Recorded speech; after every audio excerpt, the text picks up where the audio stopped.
Who are your favourites from here? Your sort of top three from here in terms of the All-Ireland race? God, you'd probably have to say, because again, like, they get straight into the semi-finals, Limerick, Kilkenny, and then you're talking now. How do Clare and Galway react, and then Tipperary, then Dublin? Obviously, you'd have it kind of in that structure, but it all depends on how Clare and Galway react. I think on their days, they're the best four. I think in the country at the minute. Like last year, obviously they were the four semi-finalists. I think this year as well. Like the two matches yesterday were good old games, very, very different games. And you know, I don't think Kilkenny or Galway could hope to beat Limerick playing that way. So I still think Limerick are the favourites, even with the injuries. And like if Cian Lynch comes back and starts firing on all cylinders again, like they'll get better again. So I think it probably, the way I'd have it now, would be Limerick, Kilkenny, Clare, Galway, then Tip, I suppose, then Dublin, and then Offaly, Carlow. So it all depends, I think, totally on how do Galway and Clare react in the next week. Michael, what would be your sort of running order in terms of favourites at this moment in time? Well, I think at this point of time, as we speak, Limerick and Clare are probably the two best teams in the country.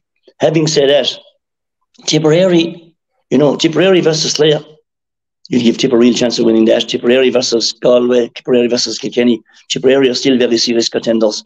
I think you have to go like so: Offaly, Galway, Clare, Limerick. Offaly, Galway, Limerick.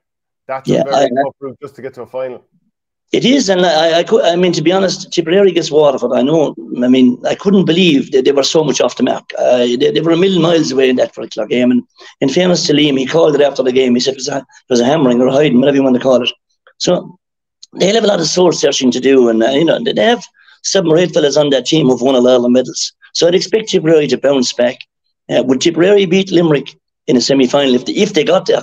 Not so sure they would, but they're certainly capable of beating anybody else. But for me, it is Limerick out of the team.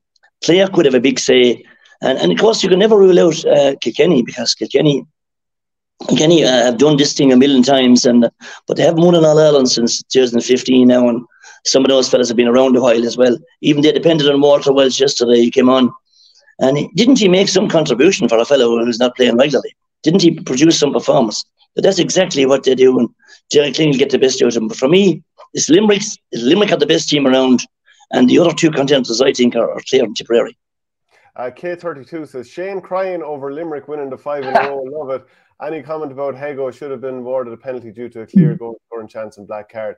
No, because there was other defenders over as well. And also, I feel like I'm fairly celebrating Limerick here. Am I crying over Limerick winning 5 in a row here, Naoise? Well, you were all cribbing. I seem to be the only person in the press area there that was hoping Limerick were going to win that game yesterday for some reason.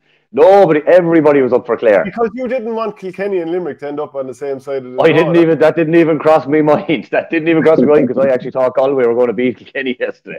I didn't think Kilkenny were going to win. So that didn't even cross my mind.